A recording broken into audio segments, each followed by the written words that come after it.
ବର୍ତ୍ତମାନ ମୋର ଆଲୋଚନା ଆଧୁନିକ ଓଡ଼ିଆ କବିତା ଉପରେ। କବି ହେଉଛନ୍ତି ଏକଦା ଓଡ଼ିଆ ଅଧ୍ୟାପକ ଥିବା ବେଣୁଧର ରାଉତ। ପ୍ରଥମେ ମୂଳ କବିତାର ପାଠ, ତାପରେ ଲିଖିତ ଆଲୋଚନା। ଆକାଶର ପକ୍ଷୀ ଏକ। ପ୍ରଭାତର ଚେତନାରେ ପକ୍ଷୀଟିଏ ହରିଦ୍ରା ବର୍ଣ୍ଣର ଉଡ଼ୁ ଉଡ଼ୁ ଆକାଶକୁ ଲୁଚିଗଲା ମେଷଲୋମୀ ମେଘ ଗହଳିରେ।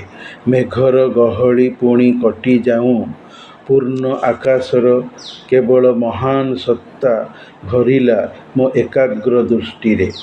କାହିଁ ସେ ସୁବର୍ଣ୍ଣ ପକ୍ଷୀ? ମେଘ କ'ଣ ବୋହିନେଲା ତାକୁ? ଅଥବା ଆକାଶୀ ନୀଳେ ମିଶିଗଲା କାହାକୁ କି ବାର୍ତ୍ତା କହିବାକୁ? ଉଭୟ ଡେଣାରେ ଥିଲା ପ୍ରଲୋଭନ ଚିକ୍ ଚିକ୍ ସୁନାର ଛାଉଣି। ଚଞ୍ଚୁରେ ବୈଦୁର୍ଯ୍ୟ ବିଭା, ଦି ଆଖିରେ ଇନ୍ଦ୍ର ନୀଳମଣିର ଝଲକ। ଏଭଳି ପକ୍ଷୀ କି କେବେ ହଜିପାରେ?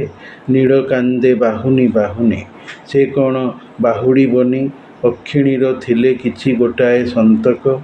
ଏତିକି ଅନ୍ତତଃ ଥିବ ତା ସ୍ମୃତିରେ ଅଭିଜ୍ଞାନ ପକ୍ଷିଣୀର ମୁହଁ। ତାକୁ କ'ଣ ଭୁଲିଯିବ? ଭୁଲିଯିବ ଏ ମାଟିର, ଏ ନୀଡ଼ର ବନ୍ଧନ ସମୂହ? ସୂର୍ଯ୍ୟର ଆତପ ବର୍ଷା ବିଞ୍ଚି ହୋଇ ମଧ୍ୟାହ୍ନକୁ ସନ୍ତାପିବା ବେଳେ ସେ ପକ୍ଷୀ ଆସିଲା ଫେରି। ତା ଡେଣାରେ ଚିକ୍ ଚିକ୍ ହୀରାର ଛାଉଣି। ଚିକ୍କଣ ଚଞ୍ଚୁ ଓ ଆଖି ଆକାଶର ଈଷଦୁଷ୍ଣ ଗାଢ଼ ଗାଢ଼ ନୀଡ଼େ। ଦୃଷ୍ଟିରେ ନୀଡ଼ର ସ୍ୱପ୍ନ, ଆଉ ସେଇ ସାମୟିକ ମେଘ ତ ଦିଶୁନି। ହେ ମାୟାବୀ ବୃତ୍ତାସୁର ମେଘ, ତୁମେ ଅନନ୍ତ ଓ ଶାନ୍ତର ସଂସର୍ଗ। ଉଚ୍ଛନ୍ନ କାହିଁକି କର ପକ୍ଷିଣୀର ପିରତିରେ ନୀଳ ତାର ସ୍ୱର୍ଗ। 2. ଆକାଶର ନୀଳ ଦେଶେ, ନୀଳ ପଥେ, ନୀଳ ତାରାବନେ ପୂରିଚି ଅମର ମୋର କୌତୂହଳ ପୁନରପି ଅନନ୍ତର ସୀମା। ତୁମେ ଯହିଁ ଯାଯାବର ଆହେ ପକ୍ଷୀ, ଏବେ ମୋର ଜାଗି ଉଠ ମନେ। ହୁଅ ମୋ ମନର ପକ୍ଷୀ, ମୋ ଶାନ୍ତର ପ୍ରତୀକ ପ୍ରତିମା। ଏ ଶାନ୍ତର ସରହଦ, ଏ ପୃଥିବୀ ଦୃଷ୍ଟିବଦ୍ଧ ଏତିକି ଆକାଶ। ଇଆରି ଆତ୍ମିକ ବାର୍ତ୍ତା ବହିନେଇ ଅନନ୍ତର ନୀଳିମାରେ ହୁଅ ଅପ୍ରକାଶ। ଯଦ୍ୟପି ଫେରିବ କେବେ ଏ ଯୁଗ୍ମଙ୍କ ଯୋଗସୂତ୍ର ହେଇ। ନିରନ୍ତ ଆଲୋକବାହୀ ବହୁବର୍ଣ୍ଣା ଅନନ୍ୟ ଉଦ୍ଭାସେ। ପ୍ରୋଜ୍ଜ୍ୱଳ ଏକକ କର ଏଇ ଦିବା ରଜନୀକୁ ଆତ୍ମାରେ ଫୁଟେଇ। ଶିବଙ୍କ ଶେଖର ଚନ୍ଦ୍ର, ଯେହେତୁ ସେ ଶିବଙ୍କର ଅମୃତ ପ୍ରକାଶେ। ଏ ପୈତୃକ ପୃଥିବୀ ଓ ଦୃଷ୍ଟିବନ୍ଦୀ ଏଇ ଆକାଶରେ ମୋ ଆତ୍ମାକୁ ଜ୍ୟୋତ୍ସ୍ନା କରିବାକୁ ଭୂମା ହେଇ ନିତ୍ୟ ରହସ୍ୟରେ। ଲିଖିତ ଆଲୋଚନା। ଆକାଶର ପକ୍ଷୀର କବି ବେଣୁଧର। କବିତା କବିର ବୁଦ୍ଧିବୃତ୍ତିର ଏକ ଚାରୁଚିତ୍ର ଖେଳ। ଯେଉଁ କବି ତାର ରଚିତ କବିତାରେ ବୌଦ୍ଧିକତାର ପାରଦର୍ଶିତା ଦେଖାଏ, ତାର କବିତା ସାର୍ବଜନୀନ ବୁଝିବାଠାରୁ ଦୂରବର୍ତ୍ତୀ ଥାଇପାରେ। ହେଲେ ବୌଦ୍ଧିକ ରସଶୀଳ ପାଠକ ଭଲ ପାଇବା ସ୍ତରକୁ ଏଭଳି କବିତାକୁ ସମସ୍ତଙ୍କର ବୁଝିବା ଭଳି ସ୍ତରକୁ ଆଣେ। ସହଜ ସମୀକ୍ଷା ଦ୍ୱାରା ଅନ୍ୟାନ୍ୟ ଆବେଗଶୀଳ ପାଠକ ଉପଲବ୍ଧି କରନ୍ତି, ସାହିତ୍ୟର ରଚନା କଦାପି ସହଜର ଖେଳଘର ନୁହେଁ। ଏହାକୁ ବୁଝିବା ପାଇଁ ପାଠକ ନିଜ ବୁଦ୍ଧି ପ୍ରକୃତିର ଆଲୋକିତ ଦର୍ଜାକୁ ଖୋଲିବାକୁ ପଡ଼ିବ। ନହେଲେ ସେ କବିତାରୁ ବୁଝିବାର ସହଜ ରସ ତୃପ୍ତି ପାଇପାରିବ ନାହିଁ। ସଂକ୍ଷିପ୍ତ ପରିସର, କୃତ୍ରିମ ଆବରଣଯୁକ୍ତ ଭାଷା ବ୍ୟବହାର କବିତାକୁ ବୁଦ୍ଧିଦୀପ୍ତ କରାଏ। ନହେଲେ କରାଇବାର ଅନ୍ୟ କିଛି କାରଣ ନାହିଁ। ବୌଦ୍ଧିକ କବିତା ଚମତ୍କାରିତା ଆଣେ, ସହଜ କବିତା ବୁଝିବାକୁ ପରିତୃପ୍ତ କରାଏ। ପାଠକଠାରେ କୌଣସି ସଂଶୟ ପ୍ରଶ୍ନବାଚୀ ରଖେ ନାହିଁ। ତେବେ ବୌଦ୍ଧିକ କବିତା ଗାରିମାମୟ, ମହାନ ହୋଇ ନପାରେ, ହେଲେ ଗାମ୍ଭୀର୍ଯ୍ୟ ପ୍ରକାଶକ ହୋଇ ନିଜର ପରିମିତ ଅବବୋଧର ପରିଚୟ ସୃଜେ। ଆଉ ଏହାଦ୍ୱାରା ବି ବୌଦ୍ଧିକ କବି ହୋଇଥାଏ ପାଠକୀୟ ଆଦୃତି ପ୍ରାପ୍ତ। ଏକଦା ଓଡ଼ିଆ ଅଧ୍ୟାପକ ଥିବା କେନ୍ଦୁଝର ଜିଲ୍ଲାର ଜନ୍ମିତ ସନ୍ତାନ ବେଣୁଧର ରାଉତ କେବଳ ଗୋଟିଏ ମାତ୍ର ପିଙ୍ଗଳାର ସୂର୍ଯ୍ୟ ନାମକ କବିତା ସଂକଳନ ରଚନା କରି ବି ଲୋକପ୍ରିୟ ପାଠ୍ୟାନ୍ତର୍ଗତ କବିର ମର୍ଯ୍ୟାଦା ପାଇ ସମାଲୋଚନାର ମହତ୍ ସ୍ତରକୁ ଆସିପାରିଛନ୍ତି। ତାଙ୍କର ପିଙ୍ଗଳାର ସୂର୍ଯ୍ୟ, କାଠଘୋଡ଼ା ପାଣି ପିଇ, ବୃହନ୍ନଳା, ମଳୟର ଆତ୍ମହତ୍ୟା, ଆକାଶର ପକ୍ଷୀ ନାମକ କବିତାଗୁଡ଼ିକ ଶ୍ରେଣୀଗୃହର ପାଠ୍ୟାନ୍ତର୍ଗତ ହୋଇପାରିଛନ୍ତି। ଫଳରେ କବିତ୍ୱର କୃତିତ୍ୱ ବା ନେକ୍ ନାମୀର ସୁରକ୍ଷିତ ରଖିପାରିଛନ୍ତି କଳା ରାଜ୍ୟରେ। ଲାଖୋଁ ମେଁ ଏକ, ଲକ୍ଷରେ ଜଣେ ଥାଇ କବିତା ସାଫଲ୍ୟର ମାଇଲଖୁଣ୍ଟ କଳା ସୂର୍ଯ୍ୟମାନ ରାସ୍ତାରେ ପୋତିପାରିଛନ୍ତି। ଜଣେ ସମୀକ୍ଷିତ କବି ପକ୍ଷେ ଏହା ବି ତ ପ୍ରଶଂସା ସାଉଁଟା। ଭଲ ଲାଗିଛି ବୋଲି ପାଠକ ନିର୍ବାଚକ ହୋଇ କବିତା ମେଳକ ସଂଖ୍ୟାରେ ଜାତକ ଜ୍ୟୋତିଷ ପାଲଟିଅଛି। ଆକାଶର ପକ୍ଷୀ ଅତୀତରେ ଉତ୍କଳ ବିଶ୍ୱବିଦ୍ୟାଳୟର ଘରୋଇ M.A. ପ୍ରାଇଭେଟ୍ ପାଠ୍ୟକ୍ରମ କୋର୍ସରେ ପ୍ରଚଳିତ ଥିଲା।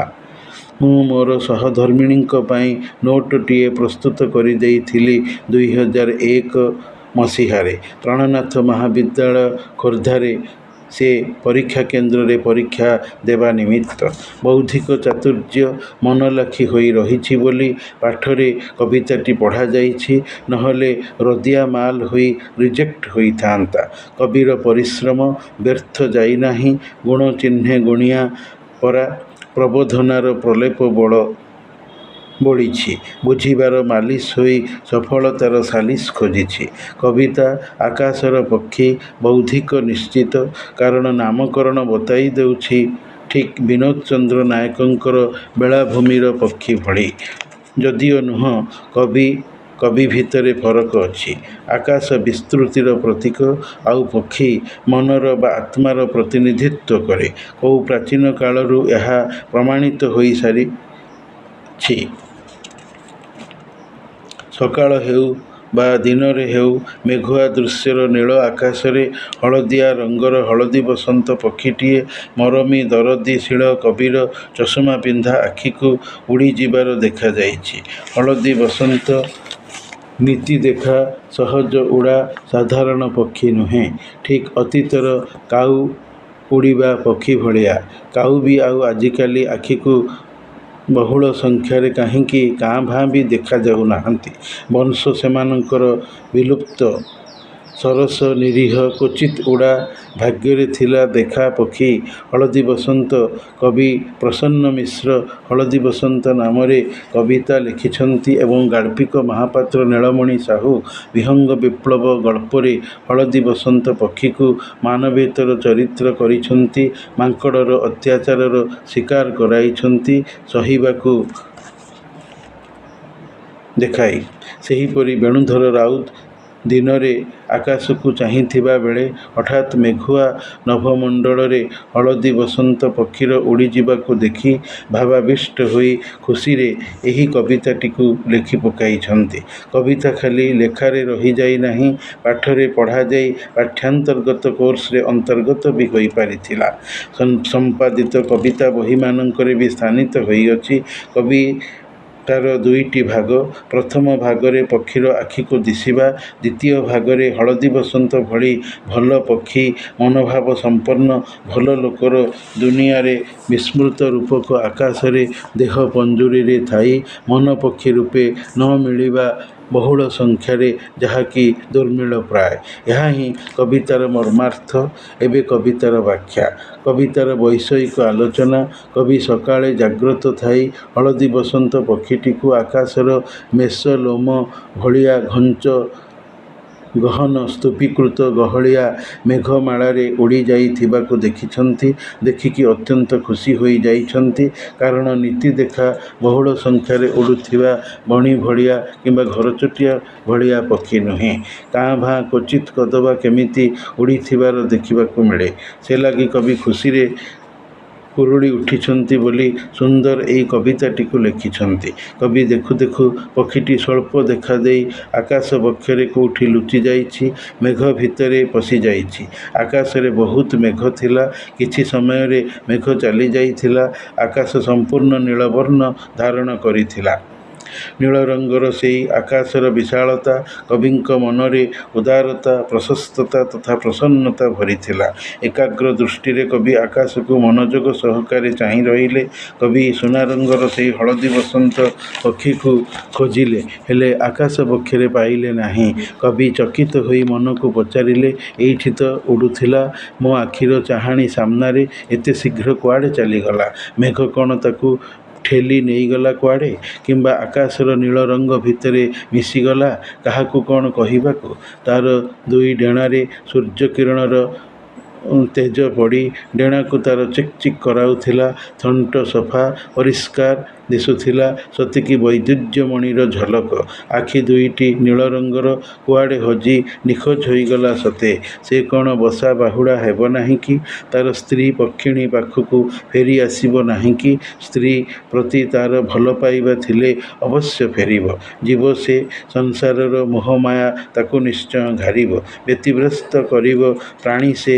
ସଂସାର ବନ୍ଧନ ତା'ର ମଧ୍ୟ ଅଛି, ପରିବାର ଆସକ୍ତି ତା'ର ଅଛି। ସୂର୍ଯ୍ୟର ପ୍ରଖର ଉତ୍ତପ୍ତ ତେଜ ମଧ୍ୟାହ୍ନକୁ ଗରମ କରିଛି।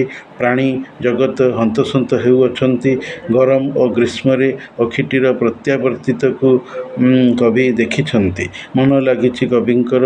ବୋଧେ ହାତରେ କିଛି କାମ ନାହିଁ। କବି ବିଶ୍ରାମ ନେଉଛନ୍ତି। ସେଥିପାଇଁ ହଳଦୀ ବସନ୍ତ ପିଛା ଲାଗିଛନ୍ତି। ସୂର୍ଯ୍ୟ କିରଣରେ ପକ୍ଷୀ ଚିକ୍ ଚିକ୍ କରୁଛି। ଚାହାଣିରେ ସଂସାର ଆସକ୍ତିର ନୀଳ ଫେରନ୍ତାର ଭଙ୍ଗୀ। ଆକାଶ ସଫା ସୁନିର୍ମଳ। ମେଘ ଦୂରେଇ ଯାଇଛି। କବି ମେଘକୁ ଅସୁର କହିଛନ୍ତି, କାରଣ ଏଇ ମେଘ ଘଡ଼ଘଡ଼ି ବର୍ଷାରେ ମଣିଷର ଜୀବନ, ପ୍ରାଣୀର ଜୀବନ ନେଇପାରେ, ପୁଣି ଦେଇ ବି ପାରେ। ସେଥିପାଇଁ ମେଘ ହେଇଛି ବୃତ୍ତାସୁର କବିଙ୍କ ଦୃଷ୍ଟିରେ। ମେଘ ଶାନ୍ତ, ପୁଣି ଅନନ୍ତର ସେତୁ। ନୀଳ ଫେରନ୍ତା ବସା ବାହୁଡ଼ା ପକ୍ଷୀ ବସାରେ ଆରାମରେ ଅଛି ନିଜ ଛୁଆ ପିଲା, ସ୍ତ୍ରୀ ପରିବାର ସହିତ। ଯୋଉଥିପାଇଁ କବି ସ୍ୱର୍ଗ ଶବ୍ଦ ପ୍ରଯୁକ୍ତ କରିଛନ୍ତି। ସ୍ୱର୍ଗ ସ୍ୱସ୍ତିର ପ୍ରତୀକ ହୋଇଛି। କବିତାର ଦ୍ୱିତୀୟ ଭାଗରେ କବି ଦିନର ଏବଂ ରାତିର ତାରାଭର୍ତ୍ତି ଆକାଶକୁ ଦେଖି ମନରେ ଅପୂର୍ବ ଈଶ୍ୱରୀୟ ଭାବନା ଆଣିଛନ୍ତି। ଅନନ୍ତମୟ ଭଗବତ୍ ସ୍ମୃତିକୁ ମନେ ପକାଇଛନ୍ତି ନିଜ ଅନ୍ତର ଆକାଶରେ। ପକ୍ଷୀ ଓ ପକ୍ଷୀରୂପୀ ସ୍ୱକୀୟ ଆତ୍ମାକୁ କବି ଭ୍ରମଣରତ ଯାଯାବର କହିଛନ୍ତି। ଦୁହେଁ ଶାନ୍ତ ବା ଜୀବନ ସମାପ୍ତିର ସାରିବାର ପ୍ରତୀତି ଅଟନ୍ତି। ଆଉ ସେହି ସରିବାର ସ୍ଥଳ ଏହି ପୃଥିବୀ ଓ ତା'ର ପରିସର। ଏହାରି ମଧ୍ୟରେ ଜୀବ ଆତଯାତ ହୁଏ। ଆଖି କିନ୍ତୁ ଆକାଶର ସ୍ଥିତ ପ୍ରଭୁ ପ୍ରତି ନିବଦ୍ଧ। ତାଙ୍କରି ପରିଚାଳନାର କାରଣ ପାଇଁ ସେ ହିଁ ଜୀବକୁ ଆତଯାତ କରାନ୍ତି। ଜୀବ ମରିସାରି ନୀଳିମାଯୁକ୍ତ ନଭମଣ୍ଡଳକୁ ଆତ୍ମା ହୋଇ ଫେରିଯାଇ ସାଂସାରିକ ପୃଥିବୀରେ ଇୟତ୍ତା ହରାଏ, ସ୍ଥିତି ହରାଇ ଦିଏ। ଆଉ ଦିଶେ ନାହିଁ ଲୋକ ଆଖିକୁ। ଯଦି ପୁନର୍ଜନ୍ମ ଥାଏ, ହୁଏତ ଫେରିପାରେ ଅନ୍ୟ ଏକ ରୂପରେ, ଆତ୍ମା ଶରୀର ନେଇ। ଦିନ ରାତିର ଗହଣକୁ। କବି ଥିଲେ ଶିବଭକ୍ତ। ମଙ୍ଗଳମୟ ଭଗବାନଙ୍କର ଅମର ଇଚ୍ଛାରେ ଜୀବର ଏତାଦୃଶ ପୁନରପି ପ୍ରକାଶ। ଜୀବର ବାସସ୍ଥାନ ତା'ର ବଂଶଜାତ ପୈତୃକ ବା ପିତୃ ପିତାମହର ପୃଥିବୀ। କିନ୍ତୁ ଦୃଷ୍ଟି ଉପର ଆକାଶର ଆଶିଷର ଉନ୍ନତି ପ୍ରାପ୍ତିରେ। କବି ହଳଦୀ ବସନ୍ତ ପକ୍ଷୀର ଆକାଶରେ ଉଡ଼ିଯିବାକୁ ଲକ୍ଷ୍ୟ କରି ଦେଖିକି ମନର ଆକାଶରେ ଈଶ୍ୱରୀୟ ଭାବନାରେ ବିମୁଗ୍ଧ ହୋଇଛନ୍ତି। କାରଣ ହଳଦୀ ବସନ୍ତ ପକ୍ଷୀ ଦେଖିବାକୁ ଯେମିତି ସୁନ୍ଦର ଓ ଶୁଭମୟତାର ପ୍ରତୀକ, କବି ମନରେ ସେମିତି ମହତ୍ ଈଶ୍ୱରୀୟ ଚିନ୍ତା ଆଣିଛନ୍ତି। ଆକାଶର ପକ୍ଷୀମାନେ ମନର ଆକାଶର ଆତ୍ମା ପକ୍ଷୀ। ମନ ଆକାଶ ନାମରେ ଓଡ଼ିଆରେ 1970 ଦଶକରେ ଏକ ସିନେମା ବାହାରିଥିଲା। ଶାନ୍ତି ସ୍ୱରୂପ ମିଶ୍ର, ପ୍ରଶାନ୍ତ ନନ୍ଦ ଅଭିନୀତ। ମନକୁ ଆକାଶ କୁହାଯିବାର ମାନେ ହେଲା ଆକାଶ ପରି ବିସ୍ତୃତ ମନର ଭାବନା। ଏଇ ମନ ସିନା ଚତୁର୍ଦ୍ଧା ମୂରତିରେ ମୂଢ଼ମତି। ମଧୁରାଓ କହିଛନ୍ତି, ଆହା କିବା ଅଦ୍ଭୁତ ମନର ଗତି, ଅଚିନ୍ତନୀୟ ଅଟେ ତା'ର ଶକତି। କ୍ଷଣମାତ୍ରକେ ମନ କରେ ଦର୍ଶନ ଏହି ଅପରିସୀମ ବିଶ୍ୱଭୁବନ। ଜିଣଇ ସହଜରେ ମନୁଷ୍ୟମତି, ପ୍ରବନ୍ଧ ପ୍ରଭଞ୍ଜନର ବେଗ ଆଲୋକ ଗତି। ନିର୍ବାସିତର ବିଳାପ ମନ କ୍ଷଣ କ୍ଷଣକେ ଆନ ବୋଲି କଥା ଅଛି। ମନର ମୂଳେ ଏ ଜଗତ ବୋଲି ଆହୁରି କଥା ରହିଛି। ମନ ତାର ଅନୁଯାୟୀ ସ୍ୱତନ୍ତ୍ର ବହୁବିଧ ଜଗତ ସୃଷ୍ଟି କରେ, ଯାହାକି ସେଇ ମନୁଷ୍ୟ ମନ ପକ୍ଷେ ଅକଳ୍ପନୀୟ, କଳ୍ପନାର ବହିର୍ଭୂତ, ଚିନ୍ତା କରାଯାଇ ପାରିବ ନାହିଁ।